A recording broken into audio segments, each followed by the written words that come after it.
السلام علیکم ورحمۃ اللہ وبرکاتہ۔ الحمدللہ رب العالمین والصلاة والسلام علی رسول اللہ امابعد۔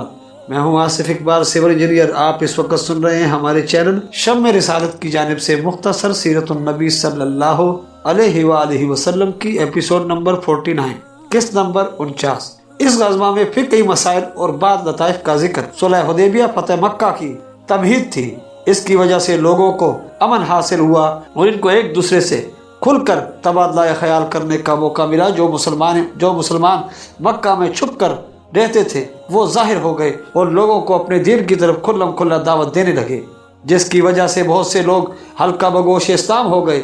یہی سبب ہے کہ اللہ تعالیٰ نے صلح حدیبیہ کو فتح مبین کے نام سے موسوم کیا ہے۔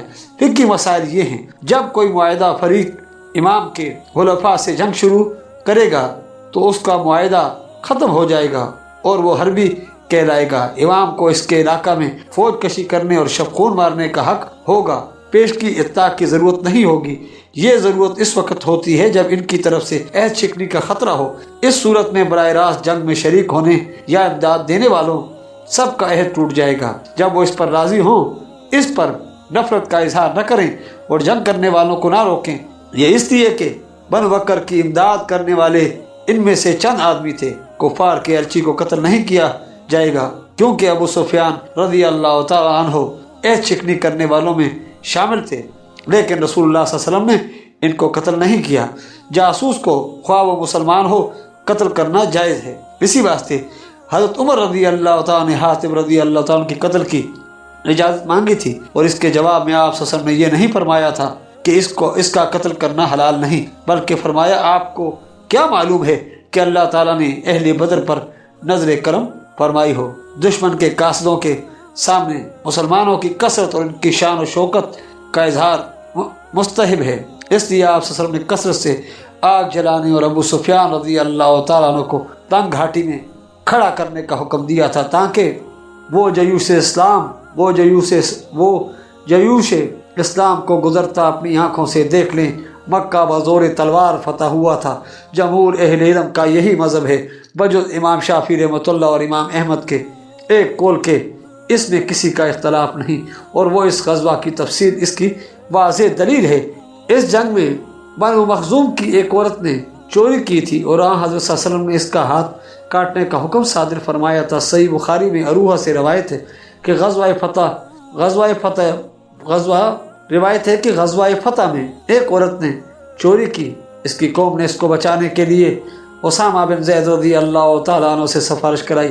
اسامہ رضی اللہ تعالیٰ عنہ کی بات سن کر آپ صلی اللہ علیہ وسلم کے چہرے کا رنگ بدل گیا، اور آپ صلی اللہ علیہ وسلم نے فرمایا، کیا تم اللہ تعالیٰ کی حدوں میں سے ایک حد کے بارے میں مجھ سے کلام کرتے ہو؟ آپ صلی اللہ علیہ وسلم کے تیور دیکھ کر اسامہ رضی اللہ تعالیٰ نے درخواست کی، یا رسول اللہ صلی اللہ علیہ وسلم مجھ سے غلطی ہوئی، آپ صلی اللہ علیہ وسلم میرے لیے اللہ تعالیٰ سے بخشش کی دعا فرمائے۔ عصر کے وقت آپ صلی اللہ علیہ وسلم نے خطبہ دیا، اللہ تعالیٰ کی حمد و ثنا بیان کی اور فرمایا، امابعد، تم سے پہلے لوگوں کو اس بات نے ہلاک کیا کہ جب ان میں کوئی شریف آدمی چوری کرتا تو اس کو چھوڑ دیتے، اور جب کوئی کمزور آدمی چوری کرتا تو اس پر حد قائم کرتے۔ اس خدا کی قسم جس کے ہاتھ میں میری جان ہے، اگر فاطمہ بنت محمد رضی اللہ تعالیٰ عنہ بھی چوری کرتی تو اس کا بھی ہاتھ کاٹ دیتا۔ پھر آپ صلی اللہ علیہ وسلم نے حکم دیا اور اس کا ہاتھ کاٹ دیا گیا۔ اس کے بعد اس کی حالت اچھی ہو گئی اور شادی کر کے باعزت زندگی بسر کرنے لگی۔ حضرت عائشہ رضی اللہ تعالیٰ عنہ فرماتی ہیں، پھر اس کو اگر کوئی ضرورت پیش آتی تو وہ مجھ سے کہتی اور میں رسول اللہ صلی اللہ علیہ وسلم سے کہہ کر اس کی وہ حاجت پوری کرا دیتی۔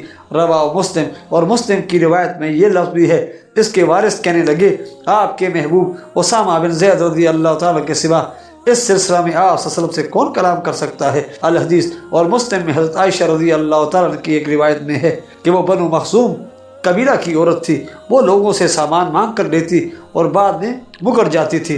غزوہ فتح مکہ میں آپ صلی اللہ علیہ وسلم پہلے متع کی اجازت دی، پھر مکہ سے رخصت ہونے سے پہلے اس کو حرام کر دیا۔ صحیح مسلم میں بس راجانی روایت کرتے ہیں کہ وہ فتح مکہ میں رسول اکرم صلی اللہ علیہ وسلم کی جنگ میں شریک تھے۔ کہتے ہیں ہم مکہ میں تقریباً 15 دن رہے، حضرت صلی اللہ علیہ وسلم نے ہمیں متع کی اجازت دے دی۔ اور ایک روایت میں وہ کہتے ہیں آپ صلی اللہ علیہ وسلم نے فرمایا، لوگوں میں نے تمہیں متع کی اجازت دی تھی، مگر اللہ تعالیٰ نے اس کو قیامت کے دن تک حرام کر دیا ہے۔ جس کے پاس ایسی کوئی عورت ہے وہ اسے آزاد کر دے اور جو کچھ اس کو دیا ہے اس سے کوئی چیز واپس نہ لے۔ علماء کی ایک جماعت اس طرف گئی ہے کہ متاع خیبر کے دن حرام ہوا، پھر اجازت دی گئی، پھر حرام ہوا۔ امام شافعی رحمتہ اللہ علیہ کا بھی یہی نظریہ ہے، فرماتے ہیں متاع کے علاوہ کوئی ایسا مسئلہ نہیں جانتا جو حرام ہوا ہو، پھر اجازت دی گئی ہو، پھر حرام ہوا ہو۔ ان لوگوں کی دلیل حضرت علی رضی اللہ تعالیٰ کی وہ حدیث ہے جو صحیحین میں آئی ہے، اور اس کے الفاظ یہ ہیں، حضرت صلی اللہ علیہ وسلم نے خیبر کے دن متاع اور گھریلو گدوں کے گوشت سے منع کر دیا تھا۔ میں کہتا ہوں دوسرا فریق اس کا جواب دیتا ہے کہ یہ حدیث دو طرح سے آئی ہے، ایک جو پہلے بیان ہوئی اور دوسری کے لفظ، یعنی اس میں متاع سے متعلق اور خیبر کے دن گھریلو گدوں کے گوشت سے منع کا ذکر ہے۔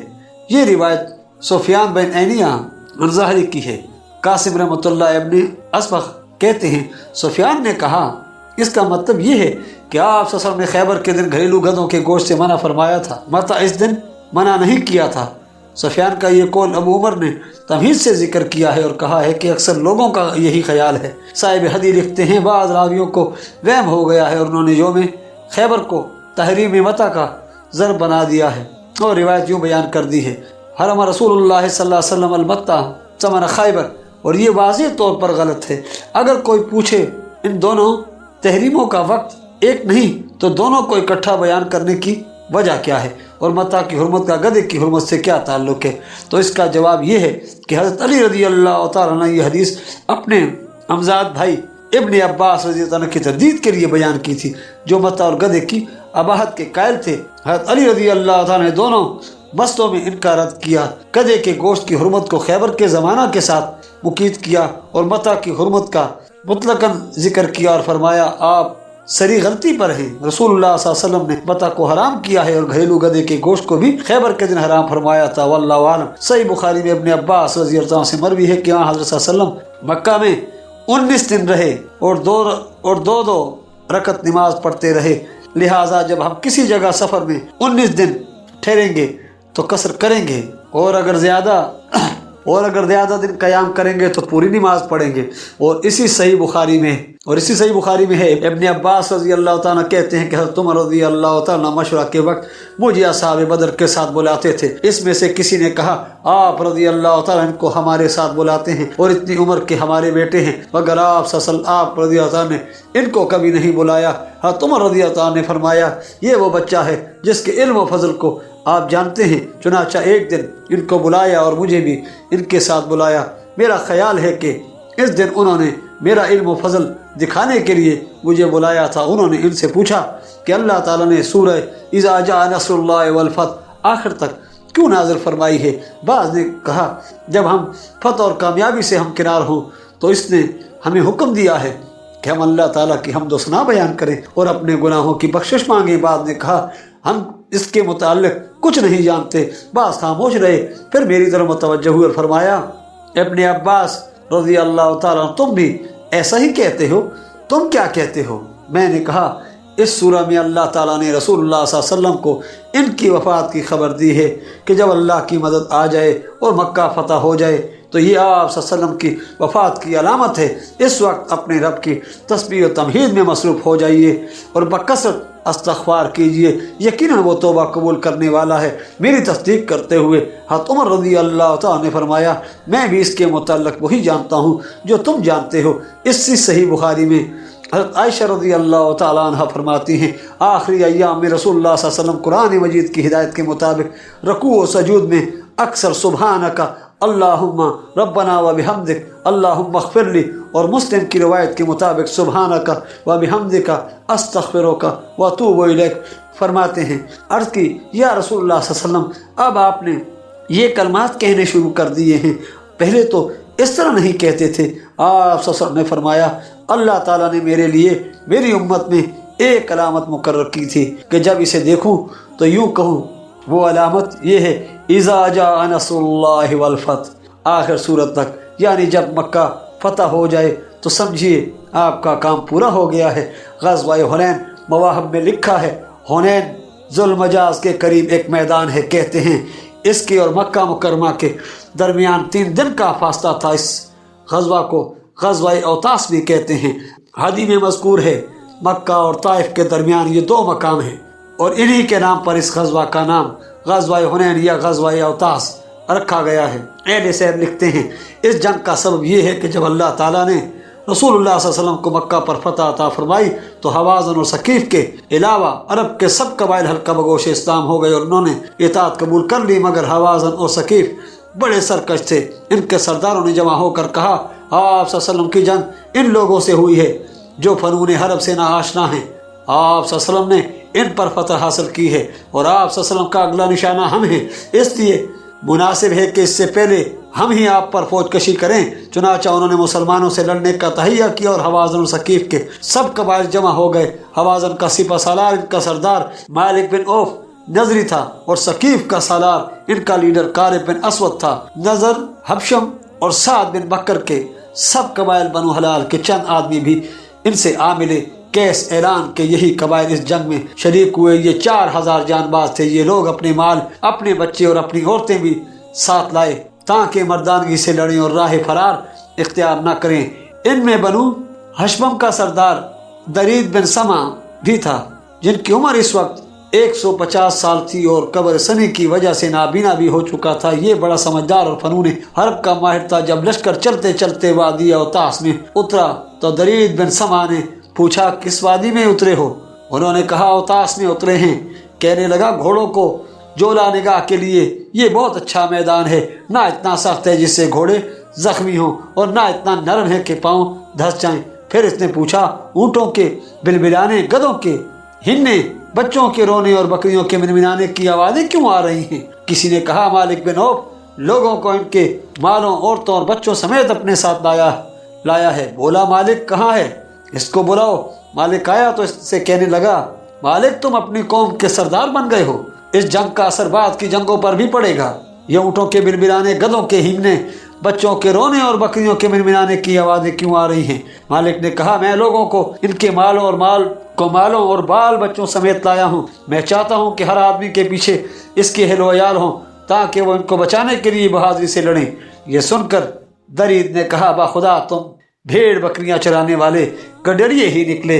یہ تو بتاؤ شکست کھا کر بھاگنے والے کو کوئی چیز روک سکتی ہے؟ اگر فتح ہوئی تو تلوار اور نیزے کا حامل ایک ایک آدمی کافی ہے، اگر شکست ہوئی تو صرف شکست ہی نہیں ہوگی، اہل و مال کے ضیاع کی ذلت اس پر مزید ہوگی۔ پھر اس نے پوچھا کعب و کلاب کے قبیلے بھی تمہارے ساتھ ہیں؟ لوگوں نے کہا ان میں سے ایک آدمی بھی اس جنگ میں شریک نہیں ہوا۔ اس نے کہا پھر خوش بختی اور لازمی جدوجہد سے محروم ہو۔ اگر بلندی اور رفعت کی امید ہوتی تو وہ غائب نہ ہوتے، کاش تم بھی وہی کرتے جو کعب اور کلاب نے کیا ہے۔ اچھا یہ بتاؤ تمہارے ساتھ کون کون قبیلے شامل ہیں؟ انہوں نے جواب دیا عمرو بن عامر ہمارے ساتھ ہیں۔ بولا یہ 2 ایسے مینڈے ہیں جن کی موجودگی سود مند نہیں اور نہ عدم موجودگی نقصان دہ ہے۔ پھر اس نے کہا مالک تم نے حوازن کے بال بچوں اور مال و متاع کو دشمن کے سامنے لا کر اچھے تدبر کا مظاہرہ نہیں کیا۔ میری رائے یہ ہے کہ تم ان کو واپس محفوظ جگہ بھیج دو، پھر گھوڑوں پر چڑھ کر دشمن کا مقابلہ کرو۔ اگر تم کامیاب ہوئے تو یہ تم سے یہاں ملیں گی اور اگر تم نے شکست کھائی تو یہ دشمن کے دست برد سے محفوظ رہیں گے۔ مگر مالک نے ایسا کرنے سے انکار کر دیا اور کہا تم بوڑھے ہو چکے ہو، لہذا تمہاری رائے پر اعتماد نہیں کیا جا سکتا۔ پھر اس نے بنو حوازن کو مخاطب کرتے ہوئے کہا ایک روئے حوازن خدا کی قسم اگر تم نے میری اطاعت نہ کی تو میں اپنی تلوار اپنے جسم سے پار کر دوں گا۔ دراصل وہ اس جنگ میں درید کا کچھ عمل دخل پسند نہیں کرتا تھا۔ آخر قوم نے اس سے اتفاق کیا اور وہی کیا جو اس نے کہا۔ درید نے مایوس ہو کر کہا میں اس جنگ میں نہ حاضر ہوں اور نہ غیر حاضر ہوں۔ مالک بن عوف نے اسلامی فوج کے حالات معلوم کرنے کے لیے اپنے جاسوس بھیجے جو اس کے پاس انتہائی شکست خوردہ حالت میں آئے۔ ان کے جسم زخمی اور بعض اعضاء کٹے ہوئے تھے۔ اس نے پوچھا افسوس تمہارے ساتھ کیا بھی تھی؟ وہ بولے ہمیں چند گورے رنگ کے آدمی ملے جو چتکبرے گھوڑوں پر سوار تھے، بخدا ہم اپنے آپ کو اس حالت سے نہیں بچا سکے جو تم دیکھ رہے ہو۔ واللہ وہ یہ عبرتناک منظر دیکھ کر بھی اپنے ارادے سے باز نہیں آیا اور مسلمانوں سے تصادم کے لیے نکل کھڑا ہوا۔ جب حضرت صلی اللہ علیہ وسلم نے سنا تو آپ صلی اللہ علیہ وسلم نے عبداللہ بن ابی حضرت اسلمی رضی اللہ تعالیٰ کو بھیجا اور ان کو تاکید کی کہ ان کے لشکر میں گھس کر ان کے حالات معلوم کریں۔ چنانچہ وہ گئے اور ان کی فوج میں گھوم پھر کر حالات معلوم کی اور آپ صلی اللہ علیہ وسلم کو واپس آ کر اطلاع دی کہ وہ ہر صورت میں آپ صلی اللہ علیہ وسلم سے لڑنے کا تہیہ کیے ہوئے ہیں۔ جب آپ صلی اللہ علیہ وسلم حوازن کے مقابلہ کے لیے رخصت ہونے لگے، آپ صلی اللہ علیہ وسلم کو معلوم ہوا کہ صفوان بن امیہ کے پاس سامان حرب اور زر ہیں، وافر مقدار میں موجود ہیں۔ آپ صلی اللہ علیہ وسلم نے اس کے پاس اپنا نمائندہ بھیجا، وہ اب شرک پر قائم تھا، وہ ابھی شرک پر قائم تھا، ہلکا بگوش اسلام نہیں ہوا تھا۔ اس سے مطالبہ کیا کہ اے ابو امیہ، ہمارا کل دشمن سے مقابلہ ہونے والا ہے اور ہمارے پاس اسلحہ کی کمی ہے، اپنا اسلحہ ہمیں دو۔ اس نے کہا اے محمد صلی اللہ علیہ وسلم، میرا اسلحہ مجھ سے چھیننا چاہتے ہیں؟ آپ نے فرمایا نہیں، بلکہ بطور عاریت لیتے ہیں اور جنگ کے بعد واپس کر دیں گے۔ بولا پھر کوئی حرج نہیں۔ چنانچہ اس نے 100 زرہ اور دوسرا ضروری اسلحہ آپ کو دیا۔ آپ صلی اللہ علیہ وسلم نے اس کو حکم دیا کہ اس کو محاذ پر پہنچائے۔ چنانچہ اس نے محاذ پر پہنچایا۔ حضرت صلی اللہ علیہ وسلم نے مکہ پر عطا بن اسید بن ابی العاص بن امیہ بن عبد شمس کو گورنر مقرر کیا اور حضرت معاذ بن جبل رضی اللہ تعالیٰ کو امام بنایا۔ نیز اہل مکہ کو علم دین سکھانے کا کام بھی ان کے سپرد کیا۔ نیز اہل مکہ کو علم دین کا کام سکھانا بھی ان کے سپرد کیا۔ ابن عبد البر لکھتے ہیں کہ عطا رضی اللہ تعالیٰ عنہ حضرت صلی اللہ علیہ وسلم کی وفات تک مکہ مکرمہ کے گورنر رہے۔ حضرت ابوبکر صدیق رضی اللہ تعالیٰ عنہ بھی اپنی خلافت میں ان کو اسی عہدہ پر بحال رکھا۔ واقعی کے بیان کے مطابق حضرت ابوبکر صدیق اور عطا رضی اللہ عنہ کا ایک دن انتقال ہوا۔ سہیری لکھتے ہیں، اہل تعبیر بیان کرتے ہیں کہ حضرت صلی اللہ علیہ وسلم نے خواب میں دیکھا کہ اسید ہلکا بگوش اسلام ہونے کے بعد مکہ کا گورنر ہے، مگر اس کی بحالت کفر انتقال ہوا تو اس خواب کی تعبیر اس کے لڑکے عطاب کے حق میں ظاہر ہوئی۔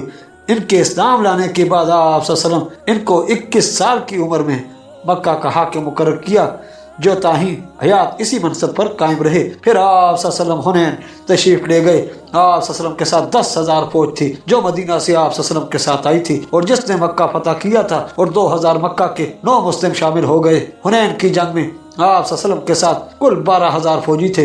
بیان کرتے ہیں کہ فوج کی اس کثرت کو دیکھ کر ایک آدمی نے کہا آج ہم کمی کی وجہ سے شکست نہیں کھائیں گے۔ آپ صلی اللہ علیہ وسلم کو یہ بات ناگوار گزری اور اس کی یہ تعالی آپ کو پسند نہ آئی۔ آپ صلی اللہ علیہ وسلم مکہ سے حنین کی طرف بروز ہفتہ 7 شوال المکرم نکلے۔ آپ صلی اللہ علیہ وسلم کے ساتھ کچھ مشرک بھی تھے، جن میں صفوان بن امیہ خاص طور پر قابل ذکر ہے۔ شام کے وقت ایک آدمی آپ صلی اللہ علیہ وسلم کی خدمت میں حاضر ہوا اور کہنے لگا یا رسول اللہ صلی اللہ علیہ وسلم، میں فلاں پہاڑ پر چڑھا تھا، میں نے دیکھا کہ بنو حوازن سب کے سب اپنے بال بچوں اور اونٹوں اور بکریوں سمیت میدان میں جمع ہیں۔ آپ صلی اللہ علیہ وسلم نے مسکرا کر فرمایا انشاءاللہ کل یہ سب کچھ مسلمانوں کو غنیمت میں ملے گا۔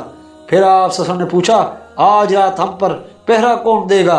انس بن ابی مرثد غنوی رضی اللہ تعالیٰ نے کہا یا رسول اللہ صلی اللہ علیہ وسلم آج میں پہرا دوں گا۔ آپ صلی اللہ علیہ وسلم نے فرمایا اچھا، اس گھاٹی کی طرف جاؤ، اس پر چڑھ جاؤ اور چاروں طرف سے دشمن کا خیال رکھنا۔ چنانچہ انہوں نے اس حکم کی تعمیل کی۔ صبح کے وقت آ کر کہنے لگے میں دونوں چوٹیوں پر چڑھا ہوں، میں نے کسی کو نہیں دیکھا۔ آپ صلی اللہ علیہ وسلم نے ان سے پوچھا رات نیچے بھی اترے تھے؟ کہا نماز کے لیے وضو کرنے یا قضاء حاجت کے سوا میں نیچے نہیں اترا۔ آپ صلی اللہ علیہ وسلم نے فرمایا اگر کوئی اور عمل نہ بھی کرو تو تمہاری نجات کے لیے یہی کافی ہے۔ رواہ ابی داؤد۔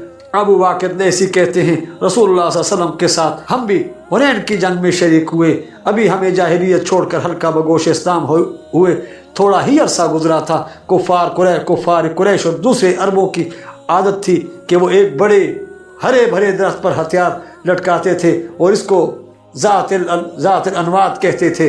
سال میں ایک دفعہ اس پر میلہ لگاتے تھے اور اس کے پاس چڑھاوے کے جانور ذبح کرتے تھے۔ حنین کے سفر میں جب ہم بیری کے ایک بہت بڑے سرسبز و شاداب درخت کے نزدیک پہنچے تو ہم نے چاروں طرف سے آپ صلی اللہ علیہ وسلم کو آواز دی اور آپ صلی اللہ علیہ وسلم سے درخواست کی اجعل لنا ذات النوات کما لہم ذات النوات، یعنی جس طرح ان کے لیے ذات انوات ہے ہمارے لیے بھی ایک ذات انوات مقرر فرمائیں۔ آپ صلی اللہ علیہ وسلم نے فرمایا اللہ اکبر، یہ تو اسی طرح کا مطالبہ ہے جس طرح موسیٰ علیہ السلام کی قوم نے موسیٰ علیہ السلام سے کہا تھا۔ انہوں نے ایک قوم کو بت پرستی کرتے دیکھ کر موسیٰ علیہ السلام سے مطالبہ کیا اے موسیٰ جس طرح ان کے بت ہیں ہمارے لیے بھی ایک ایسے ہی بت کا انتظام کرو۔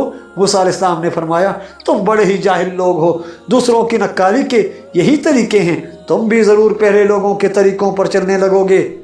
رواہ ترمذی الامام احمد و ابن ابی حاتم و ابن جریر و ابن اسحاق۔ اس حدیث پر بحث کرتے ہوئے علماء نے فرمایا ہے جب حضرت صلی اللہ علیہ وسلم نے ان لوگوں پر محض مشرکوں کی مشابہت کی وجہ سے انکار فرمایا ہے تو اس سے بڑے خالص شرک کا کیا حال ہے جب درخت کے پاس جمع ہونا، اس پر ہتھیار لٹکانا اور اس کے پاس جانور ذبح کرنا، اللہ کے ساتھ اس کو شریک ٹھہرانا اور معبود بنانا ہے، حالانکہ وہ اس سے حاجتیں نہیں مانگتے تھے اور اس کی عبادت نہیں کرتے تھے، تو پھر قبروں پر جمع ہونا، ان سے حاجات طلب کرنا اور فیوز و برکات کے لیے ان پر چلا کشی کرنا کیوں شرک نہیں ہوگا؟ اگر شرک اور اہل بدعت ہوش سے کام لیں تو وہ معلوم کر سکتے ہیں کہ درخت کے فتنہ کی قبر کے فتنہ سے کیا نسبت ہے۔ اسی واسطے سے امام مالک رحمتہ اللہ کے بعد اصحاب ابو بکر ترتوشی نے کہا ہے دوستو جب تم بیری یا کسی اور درخت کو دیکھو لوگ قصداً اس کے پاس جمع ہوتے ہیں، اس کی تعظیم کرتے ہیں، اس سے بیماری سے شفا کی امید رکھتے ہیں، اس میں میخیں گاڑ کر کپڑے کی دھجیاں لٹکاتے ہیں، تو اس درخت کو کاٹ دو اور اس کا نام و نشان مٹا دو۔ حضرت صلی اللہ علیہ وسلم 11 شوال بروز منگل شام کے وقت حنین میں پہنچے۔ مالک بن عوف رضی اللہ تعالیٰ سے پہلے وہاں پہنچ چکا تھا۔ اس نے اپنی فوج کو تنگ وادیوں اور کمین گاہوں میں چھپا دیا تھا اور ان کو ہدایت کی جو ہی مسلمان میدان میں آئے اپنی تلواروں کے میان توڑ دیں اور ان پر شخص واحد کی طرح سخت حملہ کرے۔ پچھلی رات آپ نے اپنی فوج کی صف بندی کی، بڑے اور چھوٹے مختلف جھنڈے تیار کیے اور افسروں میں تقسیم فرمائے، پھر دو زرہیں زیب تن کی سر پر خود رکھا اور سفید خچر دلدل پر سوار ہوئے۔ ابن اسحاق رحمۃ اللہ جابر رضی اللہ عنہ سے روایت کرتے ہیں کہ جب ہم صبح کے اندھیرے میں میدان میں آئے، ابھی ہم گھاٹی سے اتر ہی رہے تھے کہ چاروں طرف سے کمین گاہوں میں چھپے ہوئے آدمیوں نے شخص واحد کی طرح ہم پر حملہ کر دیا۔ ہمیں سنبھلنے کا موقع نہ ملا اور لوگ جدھر کسی کا منہ ہوا بھاگ کھڑے ہوئے، کوئی کسی کی طرف مڑ کر نہیں دیکھتا تھا۔ رسول اللہ صلی اللہ علیہ وسلم میدان کی دائیں جانب کھڑے آوازیں دے رہے تھے، لوگوں میں یہاں ہوں، میری طرف آؤ، میں اللہ کا رسول ہوں، میں محمد بن عبداللہ ہوں، مگر بے سود سب بھاگے جا رہے تھے۔ حضرت صلی اللہ علیہ وسلم کے ساتھ مہاجرین، انصار اور اہل بیت کی ایک مختصر جماعت باقی رہ گئی تھی، جن میں سے حضرت ابوبکر صدیق، حضرت عمر رضی اللہ تعالیٰ عنہ، علی رضی اللہ تعالیٰ، ابو سفیان بن حارث، عباس رضی اللہ تعالیٰ اجمعین اور ان کے صاحبزادے فضل، ربیعہ بن حارث، اسامہ بن زید اور ایمن بن ایمن قابل ذکر ہیں۔ ایمن رضی اللہ تعالیٰ نے اس دن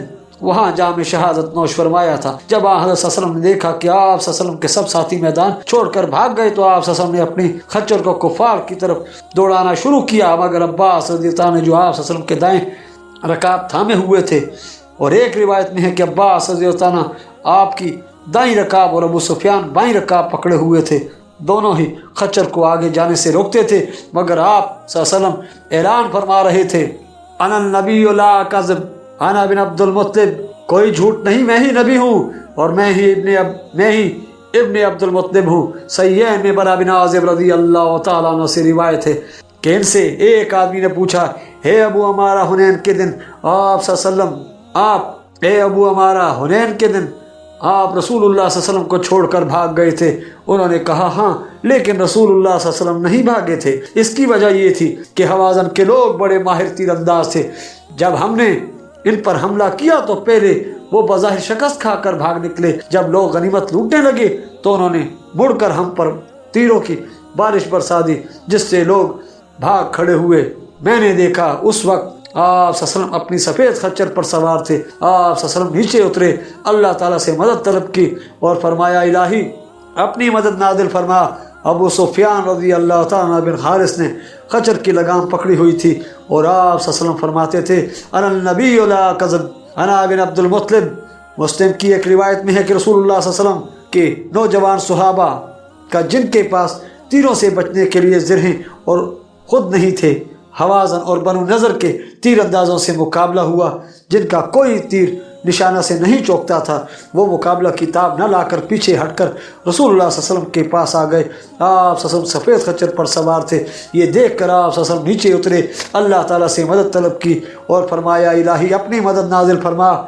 برا رضی اللہ تعالیٰ کہتے ہیں بخدا جب گھمسان کی جنگ شروع ہوئی تو ہم آپ صلی اللہ علیہ وسلم کے پیچھے ہو کر اپنا بچاؤ کرتے تھے، اور ہم میں سے وہ آدمی بڑا شجاع سمجھا جاتا تھا جو آپ صلی اللہ علیہ وسلم کے ساتھ شانہ بشانہ کھڑا ہو کر دشمن کا مقابلہ کرتا تھا۔ صحیح مسلم میں مسلمہ بن عقور رضی اللہ تعالیٰ کی حدیث میں ہے، جب کفار نے حضرت صلی اللہ علیہ وسلم کو ڈھانپ لیا تو آپ صلی اللہ علیہ وسلم نے خچر سے اتر کر زمین سے مٹی کی ایک مٹھی لی اور شاہت الوجوہ کہہ کر دشمن کی طرف پھینکی، اور دشمن کا کوئی آدمی ایسا نہ تھا جس کی آنکھیں اس مٹی سے نہ بھری ہوں۔ نتیجہ یہ ہوا کہ وہ شکست کھا کر بھاگ نکلے۔ مسلم میں حضرت عباس رضی اللہ تعالیٰ کی حدیث میں ہے کہ آپ صلی اللہ علیہ وسلم نے فرمایا عباس اصحاب سمرہ کو آواز دو، آواز دیجئے۔ حضرت عباس رضی اللہ تعالیٰ عنہ بہت بلند آواز سے کہتے ہیں، میں نے بلند آواز سے کہا کیکر کے نیچے بیعت کرنے والوں ادھر آؤ۔ عباس رضی اللہ تعالیٰ عنہ کہتے ہیں خدا کی قسم میری آواز سنتے ہی وہ اس طرح لبیک لبیک پکارتے ہوئے واپس آئے جس طرح گائے اپنے بچوں کو بچانے کے لیے مڑتی ہے، اور کفار سے لڑنے لگے۔ پھر یا معاشر انصار کہہ کر انصار کو آواز دی، وہ بھی آ گئے۔ پھر یا بنی الخزرج کہہ کر آواز دی، وہ حاضر ہو گئے۔ بڑے زور سے جنگ شروع ہوئی۔ میں نے دیکھا کہ رسول اللہ صلی اللہ علیہ وسلم نے خچر پر سوار اونچے ہو کر لڑائی کو دیکھا اور فرمایا لڑائی کا تنور خوب گرم ہوا ہے۔ عباس رضی اللہ تعالیٰ کہتے ہیں اس وقت آپ صلی اللہ علیہ وسلم نے اپنے ہاتھ میں کچھ کنکر لیے اور کفار پر پھینکے اور فرمایا رب محمد صلی اللہ علیہ وسلم کی قسم وہ شکست کھا گئے۔ عباس رضی اللہ تعالیٰ کہتے ہیں میں نے سر اٹھا کر دیکھا تو معلوم ہوا کہ ابھی لڑائی بدستور ہو رہی ہے، مگر آپ صلی اللہ علیہ وسلم کے کنکر پھینکنے کے بعد ان کا جوش ٹوٹنے لگا اور قوت کمزور پڑنے لگی۔ بالآخر وہ بھاگ کھڑے ہوئے اور میں نے دیکھا کہ رسول اللہ صلی اللہ علیہ وسلم ان کے پیچھے اپنی خچر دوڑا رہے ہیں۔ ابن اسحاق رحمتہ اللہ کے نزدیک جابر رضی اللہ تعالیٰ کی روایت میں رسول اکرم صلی اللہ علیہ وسلم نے فرمایا یا معاشر الانصار یا اصحاب السمرہ کہہ کر آواز دو۔ یہ سن کر وہ لبیک لبیک ہم حاضر ہیں پکارتے ہوئے دوڑے۔ بھیڑ کی وجہ سے اگر کوئی آدمی اپنا اونٹ نہ موڑ سکتا تو وہ زرہ پہن کر اور ہاتھ میں تلوار اور ڈھال لے کر اونٹ سے کود پڑتا اور آواز کی طرف دوڑتا آتا، حتیٰ کہ آپ صلی اللہ علیہ وسلم کے پاس 100 آدمی جمع ہو گئے اور دشمن کے سامنے سینہ سپر ہو کر لڑنے لگے۔ جابر بن عبداللہ کہتے ہیں آخری لوگوں کے واپس آنے تک کفار کو مکمل شکست ہو گئی تھی اور زنجیروں میں جکڑے ہوئے اور مشقیں باندھے ہوئے قیدی آپ صلی اللہ علیہ وسلم کی خدمت میں پیش ہونے لگے۔ رسول اللہ صلی اللہ علیہ وسلم نے ابو سفیان بن حارث کو دیکھا جو اب ایک مخلص مسلمان کی حیثیت سے آپ صلی اللہ علیہ وسلم کے ساتھ تھا اور آپ کی خچر کی رکاب تھامے ہوئے تھے۔ آپ نے پوچھا یہ کون ہے؟ بولے یا رسول اللہ آپ صلی اللہ علیہ وسلم کا چچا زاد بھائی ہوں، بنو عبد الدار سے شیبہ بن عثمان بن ابی طلحہ جن کا باپ جنگ احد میں قتل ہو گیا تھا۔ کہتے ہیں میں نے اپنے دل میں سوچا آج انتقام لینے کا بہت اچھا موقع ہے، آج محمد صلی اللہ علیہ وسلم کو قتل کر کے میں اپنے باپ کا بدلہ لوں گا۔ میں اس ارادے سے آپ صلی اللہ علیہ وسلم کے نزدیک پہنچا تو میرے آگے کوئی ایسی چیز ظاہر ہوئی جس نے مجھے خوفزدہ کر دیا اور میں آپ صلی اللہ علیہ وسلم پر حملہ نہ کر سکا۔ مجھے یقین ہو گیا کہ قدرت آپ صلی اللہ علیہ وسلم کی حفاظت کر رہی ہے۔ سیرت ابن حشام میں ہے میں نے معلوم کر لیا کہ قدرت آپ صلی اللہ علیہ وسلم کی مجھ سے حفاظت کر رہی ہے۔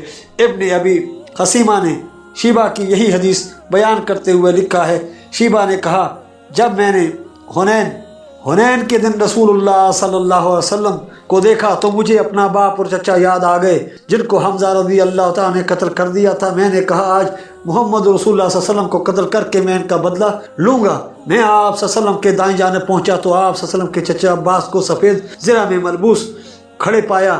میں نے سوچا یہ آپ صلی اللہ علیہ وسلم کا چچا ہے جو آپ کی مدد کرے گا۔ پھر میں بائیں جانب آیا، ابو سفیان بن حارث کو موجود پایا۔ میں نے کہا آپ کے چچا کا بیٹا ہے، یہ ہرگز آپ کی مدد سے باز نہیں رہے گا۔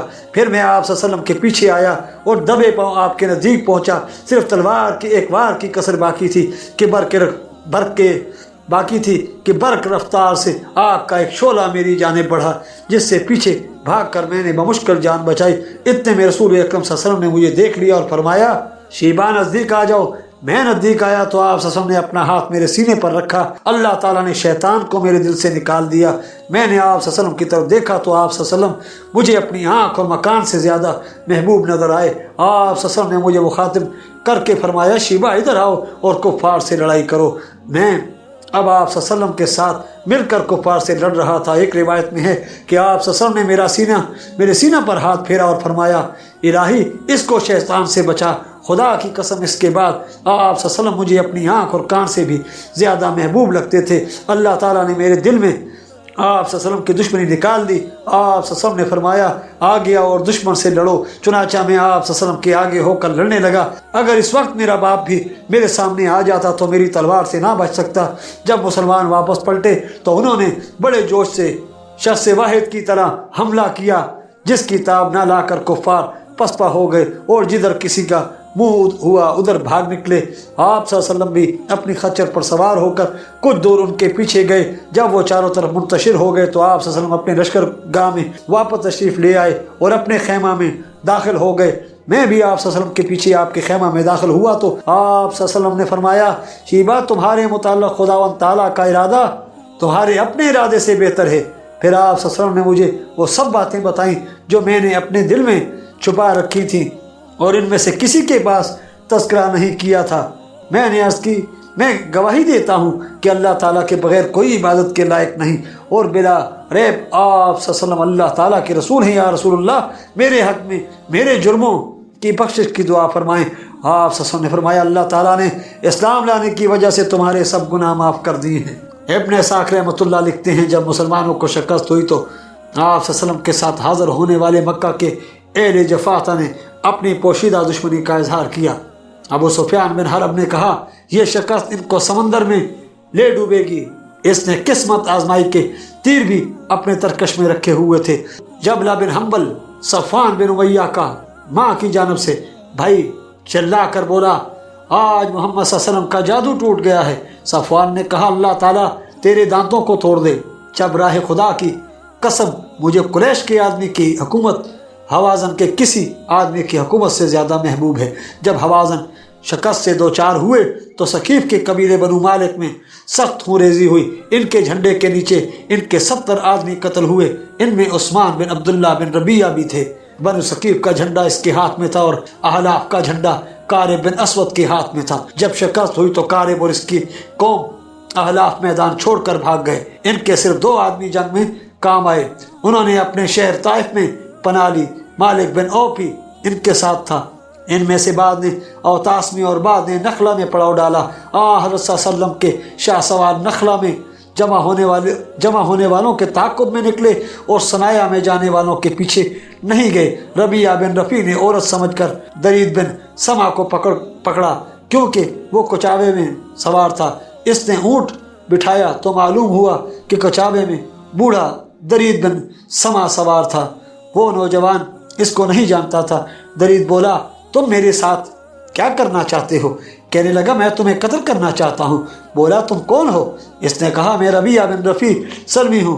پھر انہوں نے اس پر تلوار کا وار کیا مگر کارگر ثابت نہ ہوا۔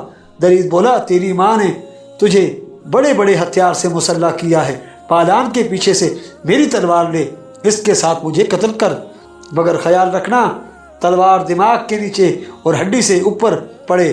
میں لوگوں کو اسی طرح قتل کیا کرتا تھا۔ پھر جب گھر پہنچو تو اپنی ماں سے کہنا آج میں درید بن سما کو قتل کر آیا ہوں۔ بخدا متعدد جنگوں میں میں نے تیرے قبیلہ کی عورتوں کو قید و بند سے بچایا ہے۔ ربیعہ کہتے ہیں جب میں نے اس پر تلوار چلائی اور وہ گر پڑا تو وہ بے پردہ ہو گیا۔ ننگی پیٹھ گھوڑوں پر بکثرت سواری کی وجہ سے اس کی ران اندر سے کاغذ کی طرح سفید تھی۔